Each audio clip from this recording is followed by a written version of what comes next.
एक बड़ी खबर आपको बता दें दौसा से है, जहां पर पेट्रोल पंप पर लूट की कोशिश की गई है। 3 बदमाशों ने लूट की कोशिश की है, कर्मचारियों के साथ मारपीट भी की गई है। यह पूरी वारदात जो है वो सीसीटीवी कैमरे में कैद हो गई। कैश छीनने की कोशिश की गई, कर्मचारियों के सिर पर वार किया गया है। कर्मचारियों ने बदमाशों से मुकाबला किया, धक्का देकर कैश काउंटर से उसे बाहर निकाला है। उसके सीसीटीवी फुटेज जो हैं वो भी सामने आए हैं, वो हम आपको दिखा रहे हैं। बदमाशों की तलाश में अब पुलिस जुट गई है।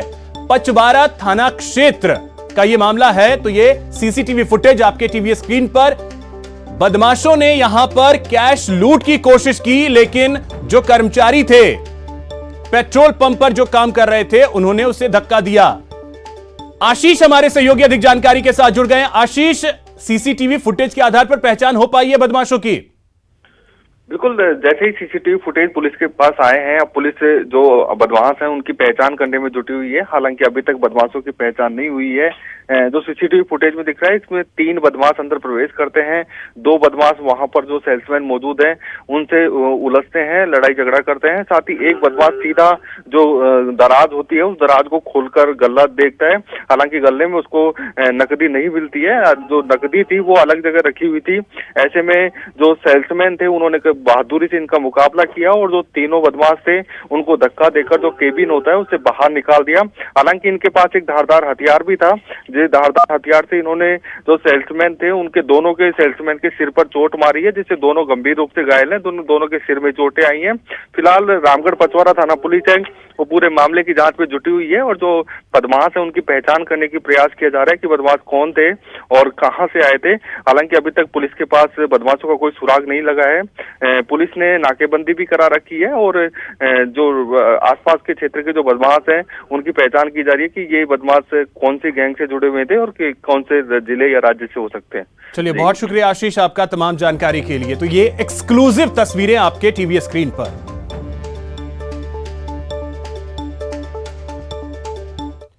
वहीं एक और बड़ी खबर है कोटा से, जहां पर लूट की वारदात को अंजाम दिया गया है। पेट्रोल पंप पर लूट की वारदात को यहां अंजाम दिया गया। मंडाना में लुटेरों ने पेट्रोल पंप पर लूट की वारदात को अंजाम दिया है। बंदूक दिखाकर 1 लाख की लूट की वारदात को यहां पर बदमाशों ने अंजाम दिया। देर रात यह वारदात सामने आई है। एक्सक्लूसिव ये तस्वीरें, यही वो पेट्रोल पंप जहां पर 4 बदमाशों ने लूट की वारदात को अंजाम दिया है। कर्मचारियों के साथ मारपीट की गई है, लाठी सरिये से इन्हें पीटा गया है। मंडाना थाना क्षेत्र का यह मामला। अर्जुन हमारे सहयोगी अधिक जानकारी के साथ जुड़ गए हैं। अर्जुन, क्या जानकारी है मामले को लेकर? जी अभिषेक, ये पूरा घटनाक्रम कोटा झालावाड़ नेशनल जो हाईवे है उस पे मंडाना गांव है और उसी के नजदीक ये पेट्रोल पंप है, भारत पेट्रोल पंप, जहाँ पर लूट हुई है। ग्रामीण के मुताबिक पहले भी इस पेट्रोल पंप पर लूट हो चुकी है। बीती ये जो रात रही उसका जो तड़का 3 से 4 बजे का बीच का समय था और 4 बदमाश हथियारों से लेस होकर इस पेट्रोल पंप पर दाखिल होते हैं और बंदूक की नोक पर जो पेट्रोल पंप का जो केबिन है जहाँ पर कैशियर का पूरा काज होता है, तो उसके अंदर जो 4 पेट्रोल पंप कर्मी थे उनके साथ लूट की गई और 1 लाख रुपए नगद लूटकर चारों बदमाश फरार हो गए। घटना की जानकारी मिलने पर ग्रामीण थाना जो पुलिस मंडाना थाना उसने नाकाबंदी भी करवाई और पूरे जिले में नाकाबंदी करवाई गई है ताकि बदमाशों को दर्द दबोचा जाए। वारदात जिस तरह से अंजाम दी गई है वो समय जिस वक्त जो आवाजाही जो पेट्रोल पंप रहते हैं तो उन पर कम रहती है, तो उसका पूरा फायदा उठाकर और जो पेट्रोल पंप वहां कम लोग थे इसका फायदा उठाया है बदमाशों ने। बहुत शुक्रिया आपका तमाम जानकारी के लिए।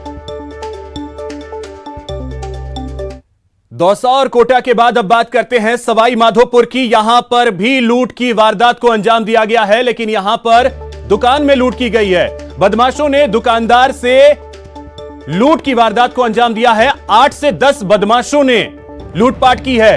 हथियार और लाठियों से वार किया, दुकानदारों के साथ मारपीट की गई है और दुकानदार से पैसे छीने गए हैं। मारपीट के बाद गाड़ियों में भी तोड़फोड़ की गई है।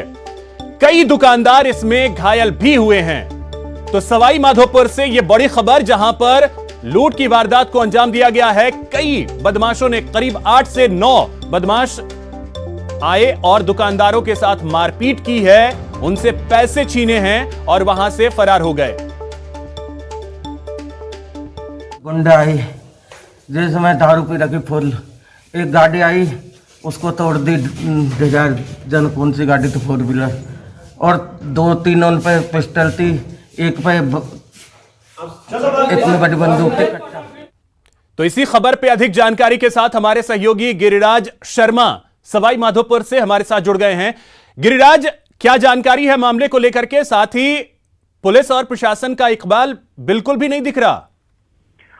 जी निश्चित रूप से अभिषेक, सवाईमाधोपुर जिले के गंगापुर सिटी कस्बे में जो बदमाशों ने कानून व्यवस्था को धता बता करके और सीधे हथियारों के दम पर दुकानदारों से सीधे तौर पर सार्वजनिक रूप से न सिर्फ लूटपाट की, मारपीट की, बल्कि जो बीच बचाव करने के लिए जो लोग आए उनके साथ में भी मारपीट की, उनकी भी गाड़ियों को नुकसान पहुंचाया गया, उनकी भी गाड़ियों के शीशे तोड़े गए और बाजार में जमकर तांडव मचाया गया। ये जो घटनाक्रम है ये लगभग 15 मिनट तक सरेआम पूरे बाजार में चलता रहा। इस बीच कहीं पर कोई पुलिस का किसी तरीके से कानून का कोई जो अंकुश है वो दिखाई नहीं दिया। सूचना के बाद में पुलिस पहुंची, लेकिन पुलिस के सबसे बड़ी बात ये कही जाएगी कि तकरीबन 12 घंटे से अधिक इस घटना को गुजर गए, लेकिन पुलिस के हाथ अभी तक भी खाली हैं। किसी भी, हालांकि पुलिस की जो जानकारी दे रही है वो बता रहे हैं कि बदमाशों की पहचान कर ली गई है, लेकिन अभी तक जो 8 से 10 बदमाशों द्वारा जो तांडव मचाया गया सार्वजनिक रूप से पूरे बाजार में, अभी तक किसी की कोई गिरफ्तारी नहीं हो सकी है। इससे पूरे जो गंगापुर सिटी कस्बे में है, दुकानदार हैं, व्यापारी हैं, लोग हैं, डर के मारे सहमे हुए हैं और गंगापुर सिटी कस्बे में तनाव का माहौल है। एहतियात बतौर हालांकि अतिरिक्त पुलिस बल तैनात किया गया है, लेकिन अभी तक पुलिस की तरफ से कोई पुख्ता और बड़ी कोई ठोस कड़ी कार्रवाई नहीं अमल में लाई गई है। जी चलिए, बहुत शुक्रिया गिरिराज आपका तमाम जानकारी के लिए। अलवर से एक बड़ी खबर आपको बता दें, गैंगस्टर पपला गुर्जर की आज पेशी होनी है। आज रिमांड पुलिस का खत्म हो रहा है और ऐसे में 13 दिनों के बाद एक बार फिर से उसे कोर्ट में पेश किया जाएगा। बहरोड कोर्ट में एसओजी आज पेश करेगी पपला गुर्जर को। पपला के साथी की भी पेशी होगी। दरअसल कल महिपाल गुर्जर को गिरफ्तार किया गया था। हरियाणा के कसौल से उसकी गिरफ्तारी हुई थी। पुलिस दोनों की रिमांड एक बार फिर से मांगेगी ताकि अन्य मामलों का भी खुलासा हो सके। राजेंद्र हमारे सहयोगी अधिक जानकारी के साथ जुड़ गए। राजेंद्र, क्या जानकारी है, कब होनी है पेशी पपला की?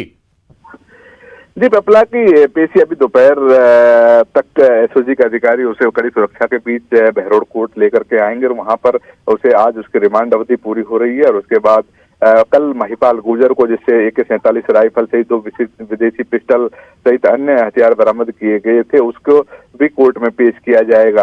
तो कहीं न कहीं एसओजी को अभी कई और अहम कड़ी जो है वो इससे जोड़नी है। पपला गुर्जर को गिरफ्तारी के बाद कोल्हापुर एक टीम जाएगी, वो वहाँ पपला गुर्जर जो रहा था उसकी प्रेमिका के साथ, मासूका के साथ किस तरीके के वहाँ रहा का लोगों को और इसके साथ जो लोग जुड़े हुए हैं उस पूरे नेटवर्क का जो है पूरे जो एसओजी की टीम है उसे खंगालने में जुटी हुई है और इस केस से जुड़े हुए जितने भी साक्ष्य जो हैं उन साक्ष्यों को एकत्रित करने की कोशिश कर रही है, जिससे कि पपला गुर्जर और उनके साथियों को कड़ी से कड़ी सजा मिल सके। राजेंद्र, आज एक बार फिर से बहुत बड़ी चुनौती भी होगी प्रशासन के सामने पपला को कोर्ट में पेश करना। पपला गुर्जर का जो इतिहास रहा है कि जिस तरीके से 2017 में हरियाणा से बहरोड कोर्ट में हरियाणा में कोर्ट में पेश करने के दौरान फायरिंग की गई थी, जिसमें 4 पुलिसकर्मियों को गोली लगी थी, 2 की जिसमें डेथ हो गई थी और उसके बाद बहरोड थाने से उस तरीके से फरार किया गया था। तो कहीं न कहीं पपला के गैंग को हमेशा चुनौती रहती है, लेकिन पपला के जो गैंग के ज्यादातर 33 लोग चूंकि गिरफ्तार हो चुके हैं, तो कहीं न कहीं अब उतना खतरा नहीं है, लेकिन फिर भी एसओजी और पुलिस की टीम को रिस्क नहीं लेना चाहती और हथियारबंद जवानों को तैनात किया जाएगा, जिसके वजह से छावनी के रूप में पूरे कोर्ट परिसर को तब्दील कर दिया जाता है। तब पपला गुर्जर को पेश किया जाएगा। बहुत शुक्रिया आपका जानकारी के लिए।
बड़ी खबर आपको बता दें, जैसलमेर से ये बड़ी खबर है जहां पर 3 लोगों को गिरफ्तार किया गया है अवैध हथियार के साथ। अवैध पिस्टल, गोली भी बरामद की गई है।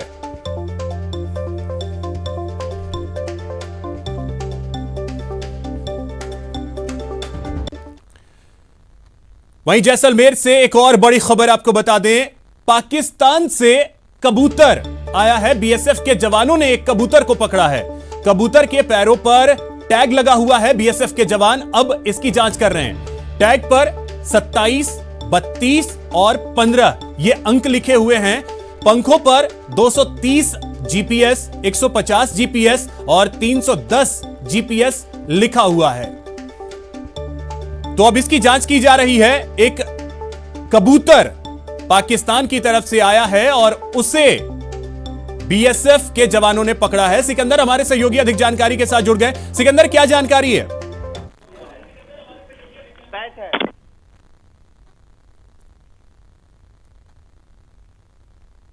सिकंदर, क्या आपको मेरी आवाज मिल पा रही है? जी सिकंदर, क्या जानकारी है? कबूतर पकड़ा गया है। जी बिल्कुल, आपको बता दें कि बॉर्डर पार से कई बार ऐसे पक्षी यहाँ पर पहुंचे हैं जहाँ पे टैग लगा है या निशान लगे हैं, और अब एक और नया कबूतर जो पाकिस्तान से यहाँ पहुंचा है, जिसको शाहगढ़ वाले जो बल जो एरिया है वहां पर बीएसएफ ने पकड़ा है, और वहां पर उसके जो पंख है उसके पर जो निशान है वो नंबर लगे हुए हैं, निशान लगे हुए हैं। इसके अलावा पैरों में 2-2 टैग लगे हैं। तो बीएसएफ इसको लेकर काफी सतर्क है और पड़ताल करने की कोशिश कर रही है। वन विभाग को सूचना दी है कि आखिर ये कबूतर जो आया है इसके ऊपर जो निशान लगे हैं और इसके जो टैग लगे हैं उसमें क्या है, आखिर मसला क्या है, या फिर कहीं कोई जासूसी की बात तो नहीं है जो सीमा पार से यहाँ पर पहुंची है। इसकी पड़ताल की जा रही है। जी चलिए, बहुत शुक्रिया आपका तमाम जानकारी के लिए।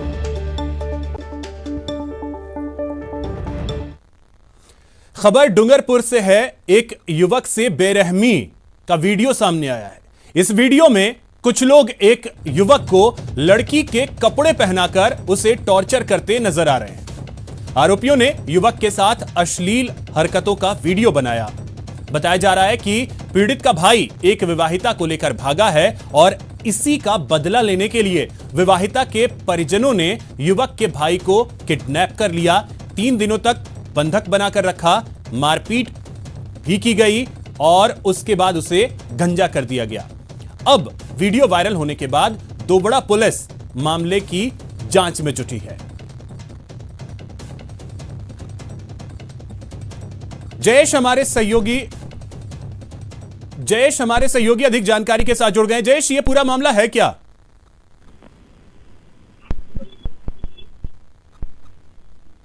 जयेश, क्या आपको मेरी आवाज मिल पा रही है?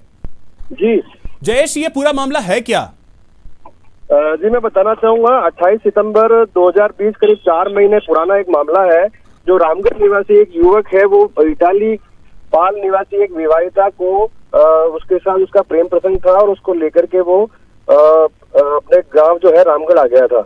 इसके बाद में जो इटाली खेड़ा निवासी जो विवाहिता के परिजन है वो लोग जो वापस रामगढ़ आए और जो जिस युवक ने विवाहिता को भगाया था या उसको साथ लेके आया था, उसके छोटे भाई को अगवा करके ले गए। 3 दिन तक उसको वहां पर बंधक बना के रखा, उसके साथ यातनाएं की, उसको गंजा किया और उसको महिला के कपड़े पहनाकर उसके साथ कई तरह की बर्बरता की। और इसके बाद में जो है मामला सामाजिक स्तर पर पहुंचा। सामाजिक स्तर पर इनका समझौता हुआ। समझौते में इन्होंने कुछ 3 लाख रुपए देना तय किया और साथ में शर्त रखी कि जो वीडियो इन्होंने बनाए थे अत्याचार के वो वायरल नहीं करें। तो अब तो वीडियो वायरल हो रहा है, पुलिस क्या कर रही है? वीडियो वायरल होने के बाद जो पीड़ित युवक है उसने आहत होकर दोबड़ा थाना पुलिस को रिपोर्ट दी है। पुलिस ने टीमें गठित कर दी है। आरोपियों को जो है तलाश की जा रही है। 2 आरोपियों को पुलिस ने डिटेन किया है और शेष की तलाश की जा रही है। कुल 8 लोगों के खिलाफ जो है वो मामला दर्ज कराया गया। चलिए, बहुत शुक्रिया जयेश आपका तमाम जानकारी के लिए।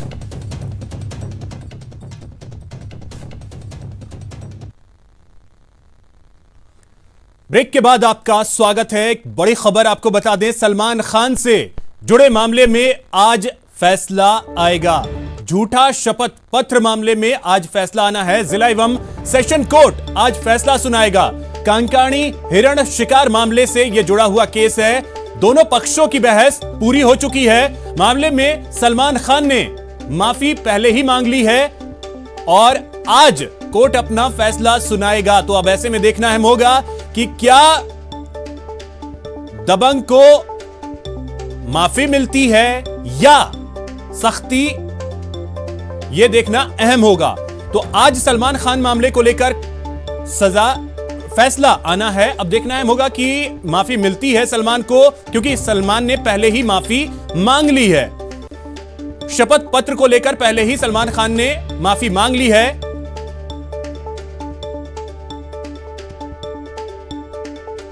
और जो मामला है वो भी हम आपको ग्राफिक्स के जरिए बता रहे हैं कि यह मामला आखिर है क्या। चंद्रशेखर हमारे सहयोगी अधिक जानकारी के साथ जुड़ गए हैं। चंद्रशेखर, क्या उम्मीद की जाए कि आज सलमान को माफी मिल जाएगी या सख्ती उन पर बरती जा सकती है?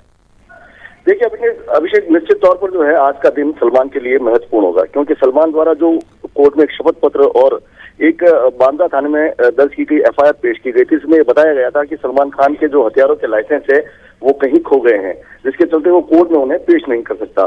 जिसके बाद जो है मुंबई पुलिस कमिश्नरेट को कोर्ट में किसी मामले में तलब किया गया था और एक कर्मचारी जोधपुर पहुंचा था। उसने ये बताया कि सलमान खान का जो है लाइसेंस वो नवीनीकरण के लिए मुंबई पुलिस कमिश्नरेट में पेश किया गया है। तब जब ये इस बात का खुलासा हुआ तो जो लोक अभियोजक है भवानी सिंह भाटी, उन्होंने कोर्ट के समक्ष आईपीसी की धारा 340 के अंतर्गत एक प्रार्थना पत्र पेश करके कोर्ट को ये बताया कि सलमान खान ने कोर्ट के साथ जो है चीट किया है, कोर्ट को गुमराह किया और झूठे साक्ष्य जो है सलमान ने पेश किए गए, जिसके चलते इनके खिलाफ आईपीसी की धारा 193 के तहत मुकदमा दर्ज किया जाए।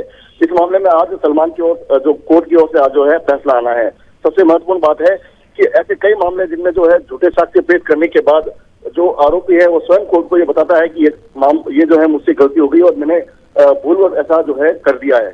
उसमें जो है सुप्रीम कोर्ट ने कई मामले में लोगों को बरी किया, आरोपियों को बरी किया है। तो लेकिन यहाँ पे सबसे महत्वपूर्ण बात यह, सलमान की ओर से कभी भी कोर्ट को ये पहले आगे चल के नहीं बताया गया कि मेरे से ये गलती हो गई है। ये तो जब कोर्ट के सामने ये बात आई तब ये इस बात का खुलासा हुआ कि सलमान खान ने झूठा शपथ पत्र पेश किया है। ऐसे में जो है आज का दिन बहुत महत्वपूर्ण है सलमान के लिए। यदि सलमान इस मामले में दोषी पाया जाता है तो इस आईपीसी की धारा 393 के तहत जो है ये मामला गंभीर तथा इसमें अधिकतम जो है 7 साल का कारावास का अर्थदंड की व्यवस्था जो है कानून में की गई है। जी अभिषेक। चंद्रशेखर, एक और चीज, कोर्ट में मामला ये लिस्टेड कितने बजे के लिए, कितने बजे ये फैसला आएगा? देखिए जो है 10:30 के बाद जो है इस मामले में कभी भी सुनवाई हो सकती है और आज जो है ये माना जा रहा है, चूंकि कोर्ट ने आज फैसले के लिए दिन निर्धारित किया गया है, तो आज जो है आज शाम 5 बजे से पहले कभी भी फैसला आ सकता है। अब ये देखने वाली बात है कि कोर्ट इस मामले को कब जो है सुनती है। जी चलिए, बहुत शुक्रिया चंद्रशेखर आपका तमाम जानकारी के लिए। तो चलिए अब आपको ये भी बताते हैं कि ये पूरा मामला आखिर है क्या। निकल गई दबंग खान की दबंगई। भाईजान को 18 साल बाद गलती का हुआ एहसास। कोर्ट में चुलबुल पांडे ने मांगी माफी। हमसे भूल हो गई, हमका माफी दई दो। जी हां, कमिटमेंट कर अपनी भी नहीं सुनने वाले सलमान खान हाथ जोड़ रहे हैं, अपनी गलती मान रहे हैं और कह रहे हैं हमसे भूल हो गई, हमका माफी दई दो। दरअसल कांकड़ी हिरण शिकार केस का जिन सलमान का पीछा नहीं छोड़ रहा है। सुनवाई के दौरान जोधपुर जिला एवं सत्र कोर्ट में सलमान की तरफ से कहा गया कि 8 अगस्त 2003 में गलती से शपथ पत्र पेश कर दिया गया। वकील ने दलील दी कि सलमान व्यस्त थे इसलिए भूल गए थे। ऐसे में सलमान को माफ कर इस मामले से बरी कर दिया जाए। बॉलीवुड के भाईजान को 18 साल बाद अपनी गलती का एहसास हुआ, जिसके बाद उन्होंने कोर्ट से माफी मांगी है। अब जरा पूरा मामला भी जान लीजिए। 1998 में 2 काले हिरण शिकार मामले में सलमान को गिरफ्तार किया गया था। तब कोर्ट ने सलमान से हथियारों का लाइसेंस मांगा था। इस पर सलमान ने 2003 में कोर्ट में हलफनामा देकर बताया था कि उनका हथियार लाइसेंस कहीं खो गया है। इस बाबत मुंबई के बांद्रा पुलिस थाने में दर्ज कराई गई एफआईआर की कॉपी भी पेश की गई थी। इसके बाद कोर्ट को पता चला कि सलमान का आर्म्स लाइसेंस कहीं गुम नहीं हुआ था, बल्कि लाइसेंस के नवीनीकरण के लिए हथियार लाइसेंस नवीनीकरण शाखा में पेश किया था। इसके बाद तत्कालीन लोक अभियोजक भवानी सिंह भाटी ने कोर्ट में अर्जी पेश कर कोर्ट में मांग की थी कि सलमान के खिलाफ कोर्ट को गुमराह करने का केस दर्ज किया जाए। जिसके बाद सलमान खान ने कोर्ट से माफी मांगी है और साथ में उनके वकील ने दलील दी कि अति व्यस्त होने के कारण सलमान भूल गए कि उन्होंने लाइसेंस रेवेन्यू करने के लिए दिया था। वैसे इस मामले में दोनों पक्षों की बहस पूरी हो चुकी है। कोर्ट 11 फरवरी को अपना फैसला सुनाएगा। जोधपुर से चंद्रशेखर व्यास की रिपोर्ट। जोधपुर से एक बड़ी खबर आपको बता दें, यहां पर एक भीषण सड़क हादसा हुआ है। बस और ट्रेलर में टक्कर हो गई है। 10 से ज्यादा यात्री घायल हुए हैं, जबकि हादसे में एक की मौत हो गई है। धवा गांव के पास यह हादसा हुआ है। घायलों को एमडीएम में भर्ती करवाया गया है।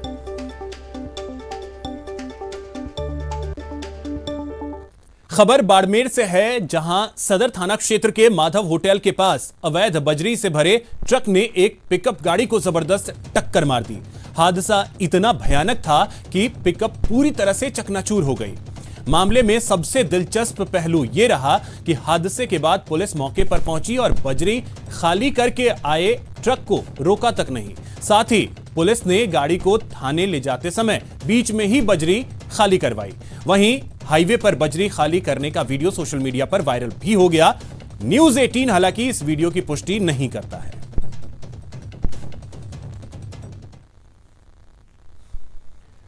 श्रीगंगानगर में एक सड़क हादसा सामने आया, जहां पर कार और ट्रेलर की टक्कर हुई है और हादसे में एक की मौत हो गई है, जबकि 4 लोग घायल हुए हैं। कोहरे के कारण यह हादसा हुआ है। के लोगों के सर अलग है। अच्छा जी, हम 5 जन एक घर के हैं। अच्छा, गाड़ी में कितने लोग थे जी? गाड़ी में सर बच्चे इसमें कुछ होंगे 12 होंगे। अच्छा, तो वो ट्रोला खड़ा हुआ था या वो भी चल रहा था? सर जी वो तो हमने देखा नहीं है, वो तो क्यों अब ड्राइवर को ध्यान है, हम तो पीछे वाली सीट में बैठे। यहां रुकेंगे एक छोटे से ब्रेक के लिए।